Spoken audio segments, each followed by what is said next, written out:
மத்தேயு 21வது அதிகாரத்தை நம்ம எல்லாரும் எடுத்துக்கொள்வோம். மத்தேயு 21 28வது வசனத்திலிருந்து 31வது வசனம் வரைக்கும் நான் வாசிக்கிறேங்க, கவனிங்க.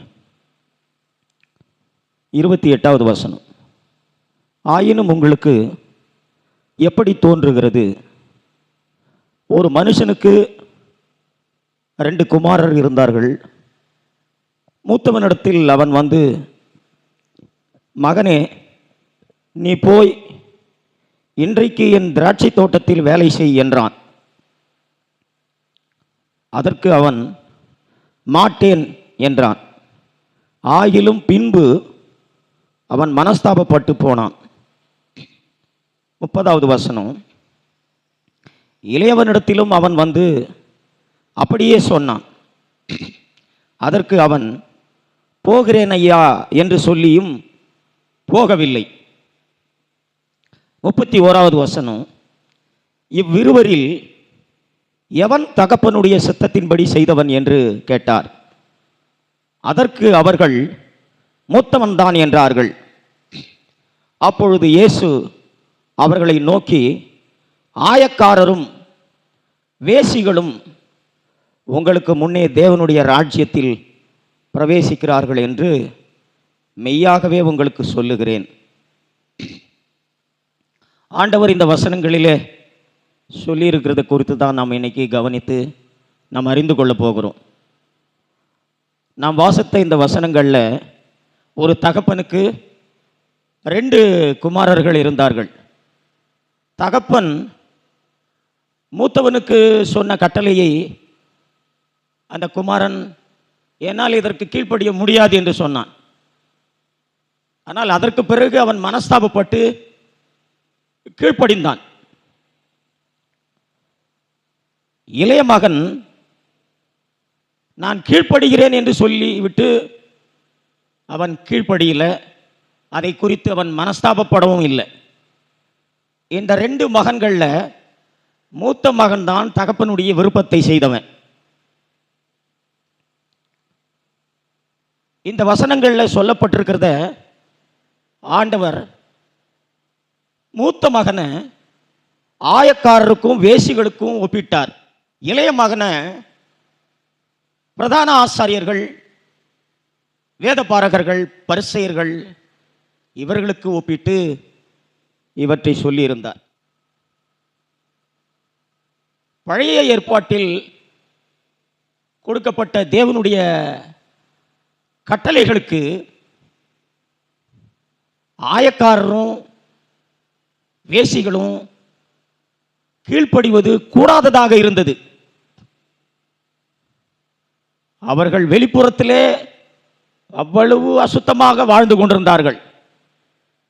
ஜனங்களை ஏமாற்றி பணங்களை பெற்றுக்கொள்வதும், உபச்சாரத்திலே ஈடுபடுவதும், வெளிப்புறத்திலே அவ்வளவு அசுத்தமாக வாழ்ந்து கொண்டிருந்தார்கள். அவர்களால்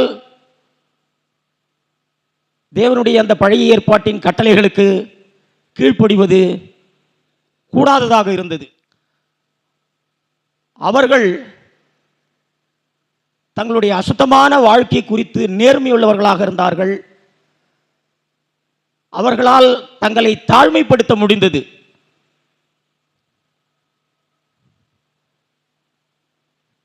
ஆகவே அவர்கள் மனம் திரும்புகிறவர்களாக இருந்தார்கள். ஆனால் பிரதான ஆசாரியர்கள், வேதபாரகர்கள், பரிசேயர்கள் இவர்களும் தேவனுடைய கட்டளைகளுக்கு கீழ்ப்படியல. வெளிப்புறத்திலே சுத்தமாய் இருந்தார்கள். ஆனால் அவர்களுடைய இருதயம் அவ்வளவு அசுத்தமாக இருந்தது. ஏனென்றால் இவர்களும் தேவனுடைய கட்டளைகளுக்கு கீழ்ப்படிய முடியல. ஆனாலும் தங்களுடைய இருதயத்தின் அசுத்தத்தை குறித்து இவர்கள் நேர்மையற்றவர்களாக இருந்தார்கள். தங்களை தாழ்த்த முடியாதவர்களாக இருந்தார்கள். இவர்கள் மனம் திரும்பாதவர்களாக இருந்தார்கள். இவர்கள் பெருமையாகவும் மாய்மாலம் உள்ளவர்களாகவும் இருந்தார்கள். இந்த மூத்த குமாரன் நேர்மையாய் இருப்பதை குறித்தும் இளையகுமாரன் மாய்மாலமாய் இருப்பதை குறித்தும் ஆண்டவர் முக்கியப்படுத்தி இதை பேசியிருந்தார். மூத்த மகன் என்னால் முடியாதுன்னு சொல்லிட்டு மனம் திரும்பி அதற்கு பிறகு கீழ்ப்படிந்தான். ஆனால் இளைய மகன் நான் கீழ்ப்படுகிறேன் என்று சொல்லி அவன் கீழ்ப்படியில். அதை குறித்து அவர்கள் மனம் திரும்பவும் இல்லை. மூத்த குமாரனை போலவே ஆயக்காரர்களும் வேசிகளும் இருந்தார்கள்.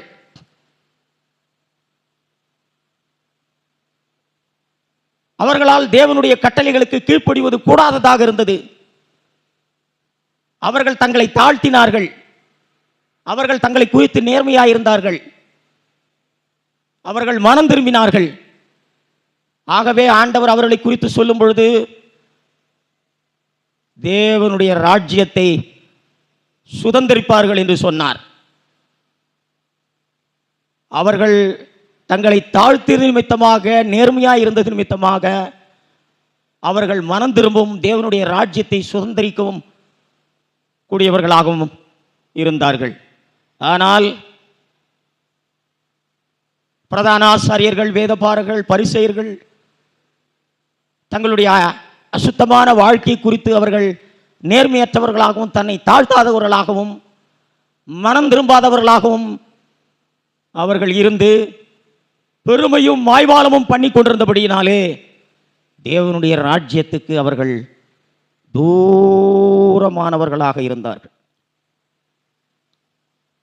வெளிப்பிரகாரமான எந்த பாவத்தை காட்டிலும் இருதயத்திலே மாய்மாலமாயிருப்பதும் பெருமையாயிருப்பதும் அவ்வளவு மோசமான பாவம்.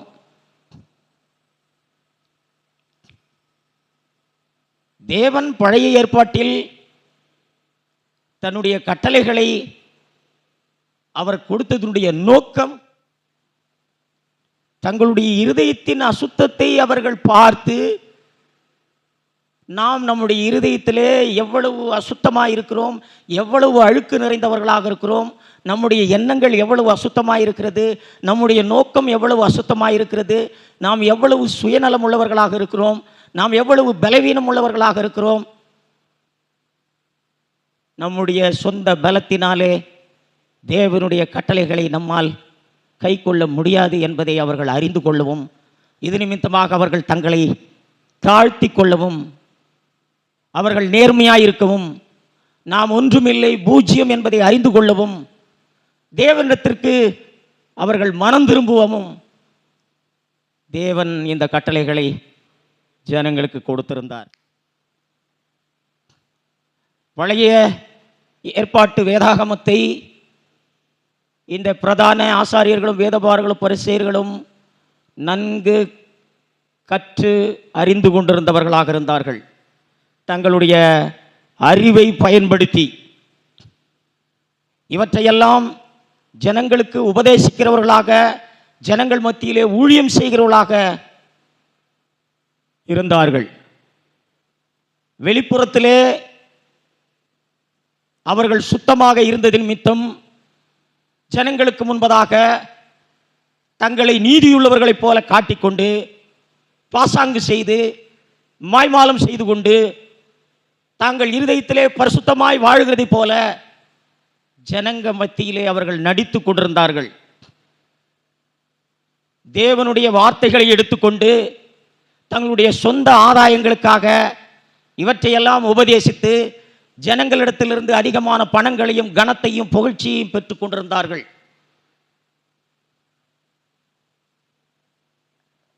தேவனுடைய கட்டளைகள் வெளிப்பிரகாரமாக சுத்தமாய் இருப்பதற்கு உதவி செய்திட முடியுமே ஒழிய, இருதயத்தில் பாவம் செய்யாமல் வாழ்வதற்கு உதவி செய்வது கூடாததாக இருந்தது.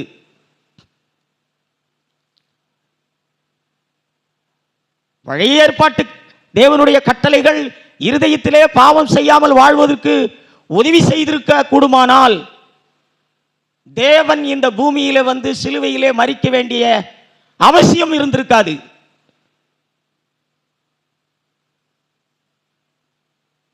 பழைய ஏற்பாட்டு கட்டளைகள் வெளிப்புறத்திலே சுத்தமாயிருப்பதற்கு உதவி செய்திட முடியும். ஆனால் இருதயத்திலே பாவம் செய்யாமல் இருதயத்திலே சுத்தமாயிருப்பதற்கு அவைகள் உதவி செய்வது கூடாததாக இருந்தது.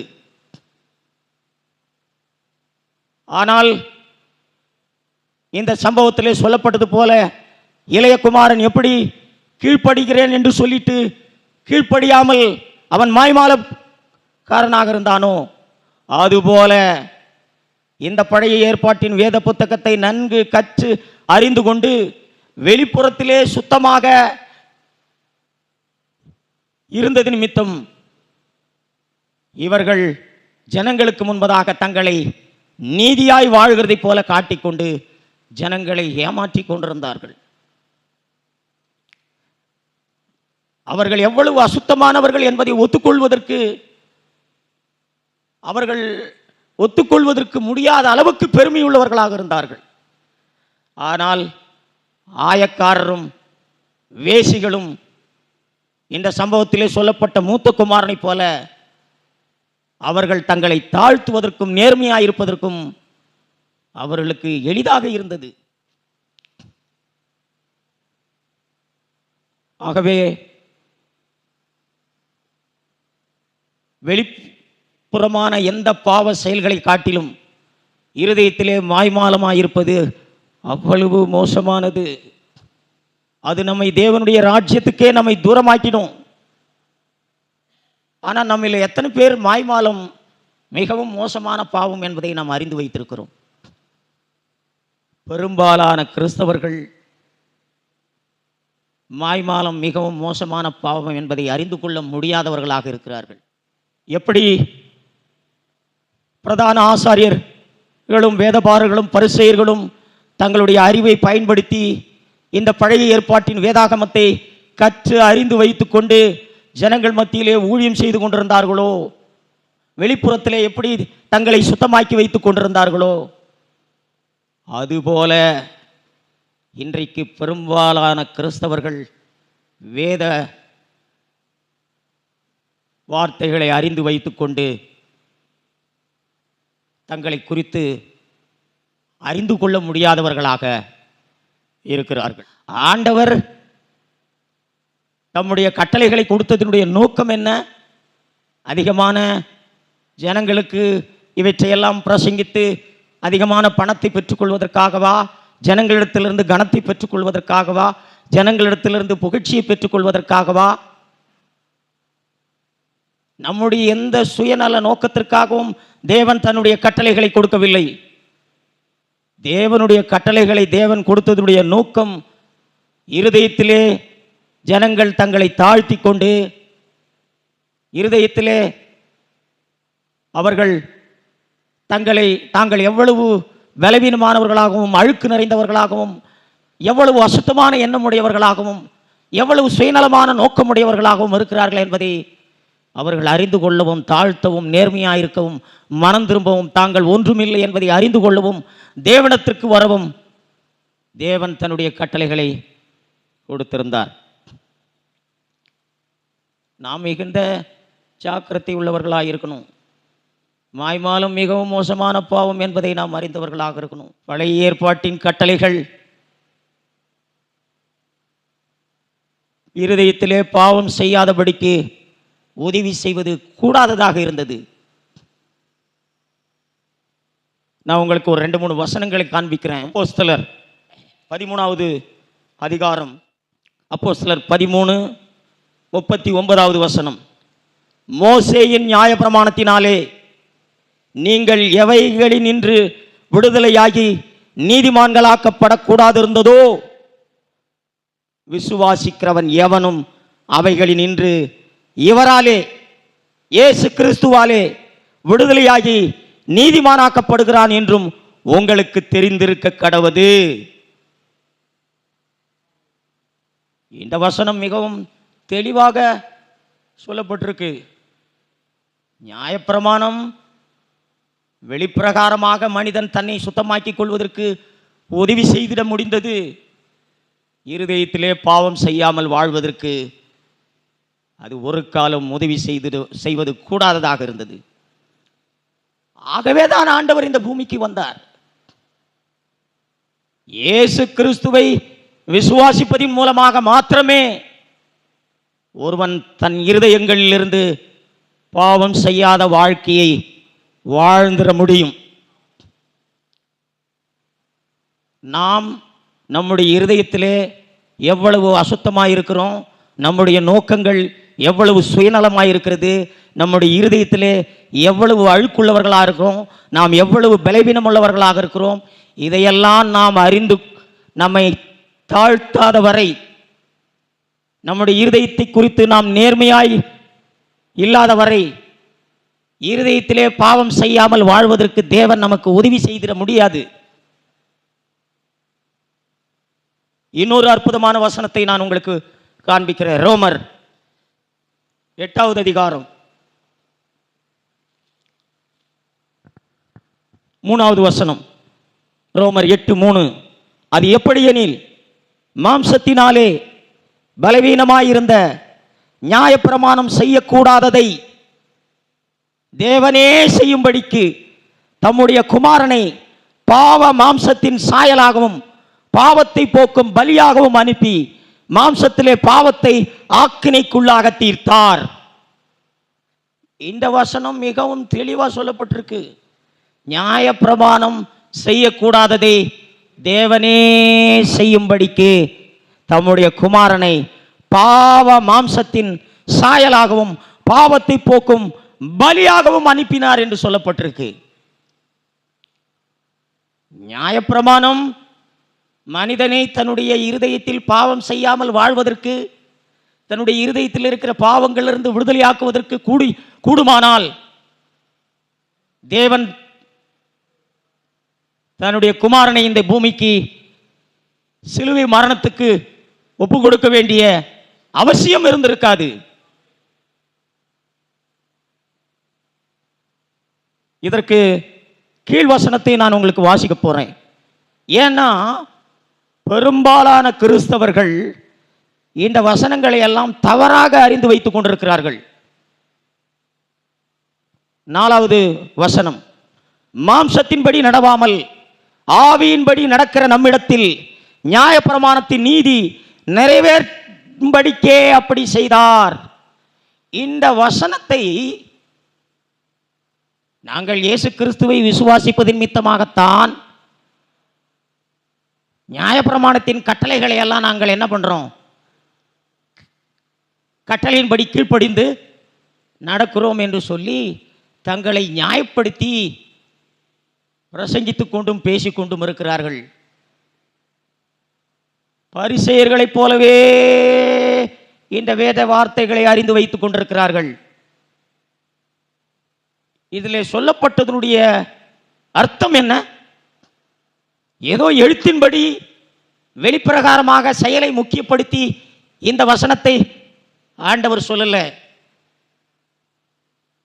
கொலை செய்யாமல் இருப்பது, களவு செய்யாமல் இருப்பது, விபச்சாரம் செய்யாமல் இருப்பது, இப்படி எழுத்தின்படி வெளிப்பிரகாரமாக முக்கியப்படுத்தி, செயலை முக்கியப்படுத்தி, செயல்களிலே பரிசுத்தத்தை முக்கியப்படுத்தி ஆண்டவர் இந்த வசனத்தை சொல்லவில்லை. இந்த வசனத்துடைய அர்த்தம் என்ன? இயேசு கிறிஸ்துவை நாம் மனம் திரும்பி விசுவாசிக்கும் பொழுது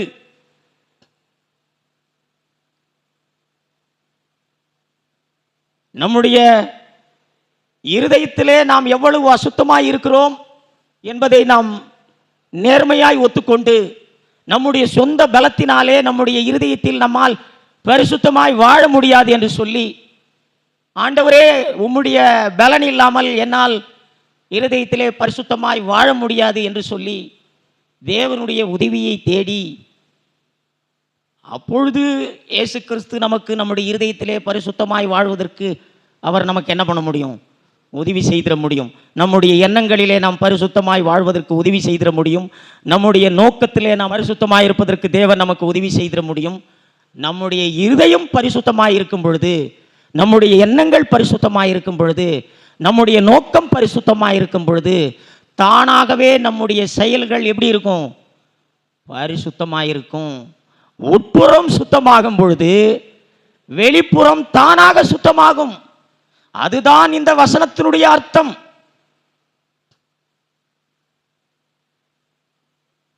நியாயப்பிரமாணத்தின் கட்டளைகள் ஒருவரை கூட இருதயத்திலே பரிசுத்தமாய் வாழ்வதற்கு, இருதயத்திலே பாவம் செய்யாமல் வாழ்வதற்கு, இருதயத்திலே பாவத்திலிருந்து விடுதலையாக்குவது கூடாததாக இருந்தது. ஆகவே கிறிஸ்தவ வாழ்க்கை என்பது வெளிப்பிரகாரமான செயல்களை முக்கியப்படுத்தி இருக்கக்கூடாது. பிரமாணம் வெளிப்பிரகாரமான செயல்களை முக்கியப்படுத்தி கொடுக்கப்பட்டது. பிரமாணம் வெளிப்பிரகாரமான செயல்களிலே பரிசுத்தமாய் இருப்பதற்கு உதவி செய்திட முடிந்தது. ஆனால் இயேசு கிறிஸ்து வந்ததனுடைய நோக்கம் செயல்களிலே நாம் பரிசுத்தமாய் இருப்பதற்காக அல்ல, நம்முடைய இருதயத்திலே நாம் பரிசுத்தமாய் இருப்பதற்கு. செயல்களிலே நாம் பாவம் செய்யாமல் இருப்பதற்காக அல்ல, நம்முடைய இருதயத்திலே நாம் பாவம் செய்யாமல் இருப்பதற்கு. நம்முடைய இருதயத்தில் இருக்கிற அசுத்தமான எண்ணங்களிலிருந்தும் அசுத்தமான நோக்கங்களிலிருந்தும் நம்மை விடுதலையாக்குவதற்காக இயேசு கிறிஸ்து வந்தார். ஆகவே நம்முடைய உட்புறம் சுத்தமாகும் போது வெளிப்புறம் தானாக சுத்தமாகும். நம்முடைய வார்த்தையிலே பரிசுத்தம் இருக்கும், நம்முடைய பார்வையில் பரிசுத்தமாக இருக்கும், நம்முடைய செயல்கள் பரிசுத்தமாக இருக்கும். நாம் செயல்களிலே பரிசுத்தமாக இருப்பதற்காக எந்த முயற்சியும் செய்ய தேவையில்லை. நம்முடைய இருதயத்திலே பரிசுத்தமாக இருப்பதற்கு தேவனுடைய பலத்தை நாம் தேடும் பொழுது,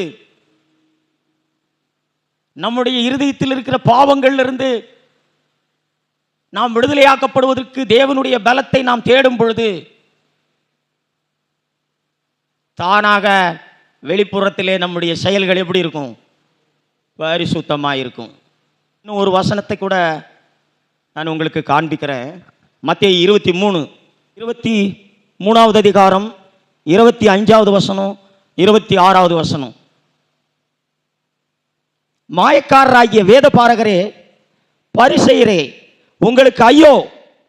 போஜனபான பாத்திரங்களின் வெளிப்புறத்தை சுத்தமாக்குகிறீர்கள், உட்புறத்திலோ அவைகள் கொள்ளையினாலும் அசுத்தத்தினாலும் நிறைந்திருக்கிறது.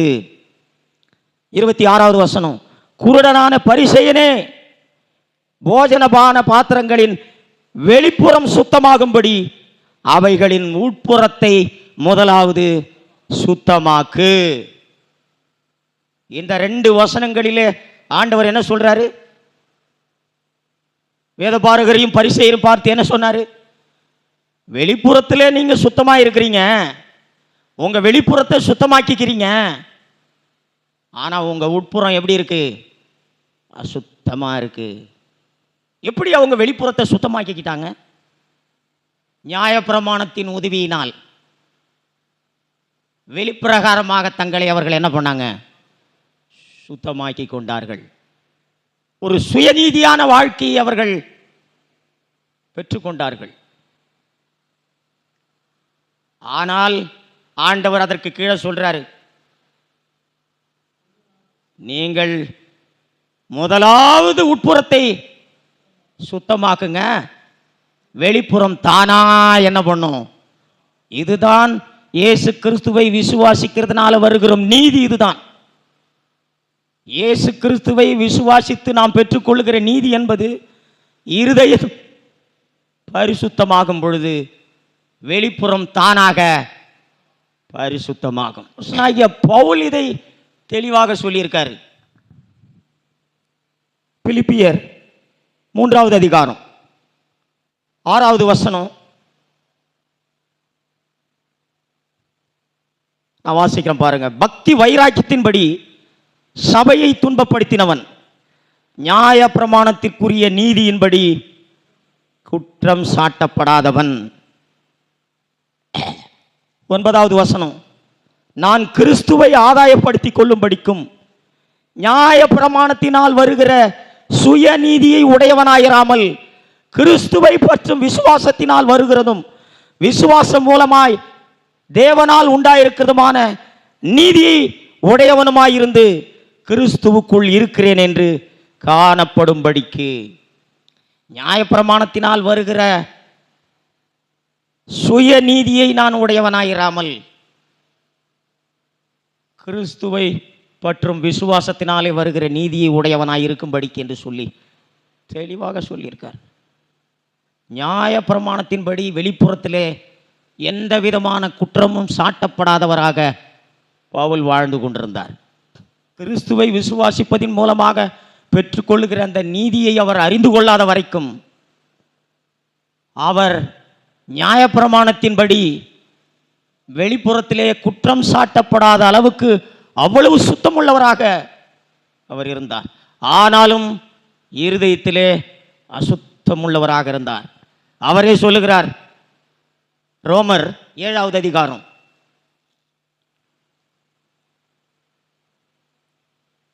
7வது வசனம். ஆகையால் என்ன சொல்லுவோம்?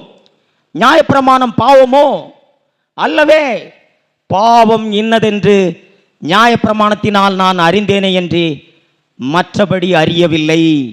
ஈச்சையாதிருப்பாயாக என்று நியாயப்பிரமாணம் சொல்லாதிருந்தால் ஈச்சை பாவம் என்று நான் அறியாமலே இருப்பேனே.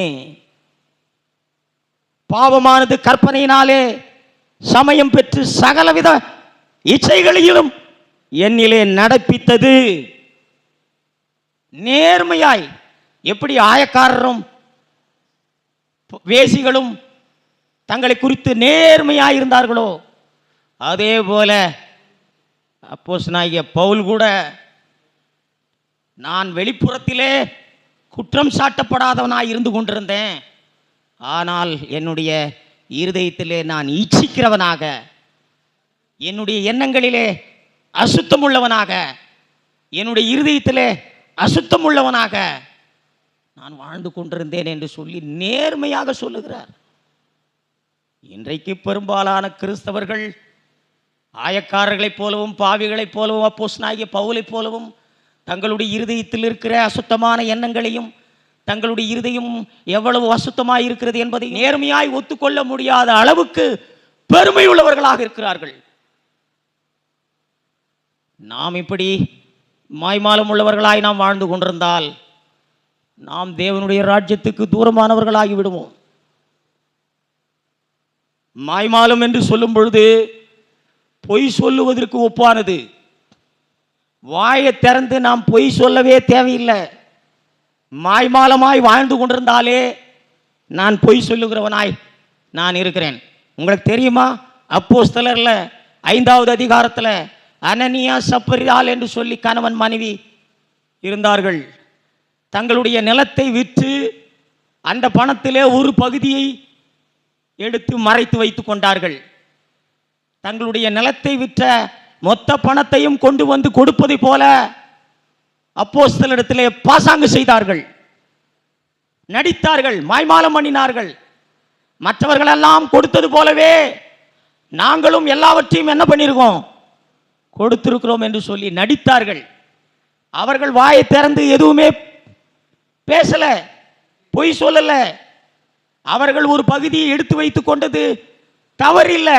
ஆனால் நேர்மையாக என்ன சொல்லியிருக்கணும், நாங்கள் இவ்வளவு பணத்திற்கு இந்த நிலத்தை விற்றோம், ஒரு பகுதியை நாங்கள் எங்களுக்குன்னு எடுத்து வச்சிருக்கிறோம், மீதியை கொண்டு வந்து நாங்கள் கொடுத்துருக்கிறோன்னு சொல்லி நேர்மையாக இருந்திருந்தால்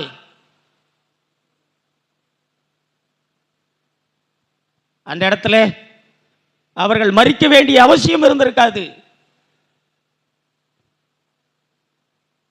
அவர்கள் என்ன சொன்னாங்க, நாங்கள் எல்லாத்தையும் வித்ததை எல்லாத்தையும் கொண்டு வந்து என்ன பண்ணிட்டோம், கொடுத்துட்டோன்னு சொல்லி அவர்கள் நடித்தார்கள், மாய்மாலம் பண்ணினார்கள், பாசாங்கு செய்தார்கள். ஆனால் பேதுரு என்ன சொன்னார், நீங்கள் தேவனிடத்திலே பொய் சொல்லுகிறீர்கள். அவங்க ஏதாவது வாயை திறந்து சொன்னாங்களா? எதுவுமே இல்லை. நீங்க அந்த அப்போஸ்தலர் 5வது அதிகாரம்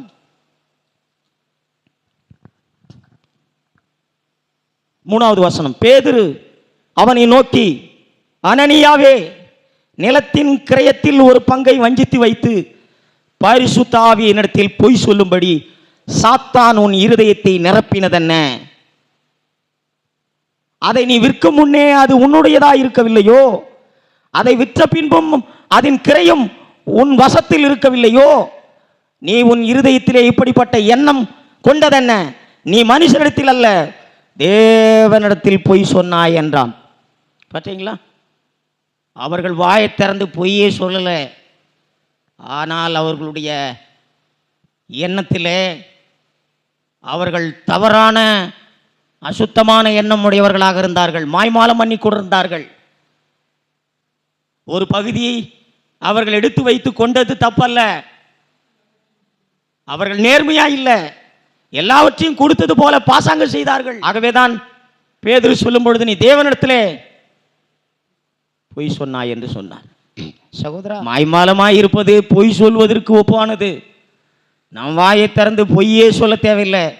மாய்மாலமாய் நாம் வாழ்ந்து கொண்டிருப்போமானால் நாம் பொய் சொல்வதற்கு ஒப்பாக நாம் இருக்கிறோம். நாம் உள்ளதை உள்ளபடியே தேவனிடத்திலே சொல்லுகிறவர்களாக நாம் இருக்க வேண்டும். நம்முடைய எண்ணத்திலே நாம் எப்படி இருக்கிறோம், நம்முடைய நோக்கத்திலே நாம் எப்படி இருக்கிறோம், நம்முடைய இருதயம் எப்படிப்பட்டதாக இருக்கிறதோ, நாம் எதையும் மறைக்காமல் நேர்மையாய் தேவனிடத்திற்கு உள்ளதை உள்ளபடியே நாம் சொல்வோமானால் நேர்மையுள்ள ஜனங்களை தேவன் ஆசீர்வதித்திட முடியும். இருதயத்தில் இருக்கிற எல்லா பாவங்களிலிருந்தும் தேவன் விடுதலையாக்கிட வல்லவராக இருக்கிறார். இருதயம் பரிசுத்தமாக இருக்கும் பொழுது வெளிப்புறம் செயல்கள் எல்லாம் தானாக என்ன பண்ணும்? பரிசுத்தமாக இருக்கும். ஆகவே தேவனுடைய வார்த்தைகளை தேவன் கொடுத்திருப்பதனுடைய நோக்கம் இவைகளையெல்லாம் நம்முடைய சொந்த அறிவை பயன்படுத்தி பரிசேயர்களைப் போல வேதபாரர்களைப் போல கற்றுக்கொண்டு வெளிப்புறமான செயல்களை பரிசுத்தத்தை நாம் முக்கியப்படுத்தி நம்முடைய இருதயத்திலே அசுத்தமுள்ளவர்களாக இருந்து கொண்டு நாம் ஊழியம் செய்து ஜனங்களிடத்திலிருந்து அதிகமான பணத்தையும் கனத்தையும் புகழ்ச்சியையும் பெற்றுக்கொள்வதற்காக அல்ல. தேவனுடைய வார்த்தையை தேவன் கொடுத்ததுடைய நோக்கம் நம்முடைய இருதயத்திலே நாம் பரிசுத்தமாக இருப்பதற்காக, நம்முடைய எண்ணங்களிலே நாம் பரிசுத்தமாக இருப்பதற்காக, நம்முடைய நோக்கத்திலே நாம் பரிசுத்தமாக இருப்பதற்காக. அப்படிப்பட்ட ஒரு வாழ்க்கைக்காக நாம் தேவனை தேடுவோம். கர்த்தர் நம்மை ஆசீர்வதிப்பாரா. ஆமென்.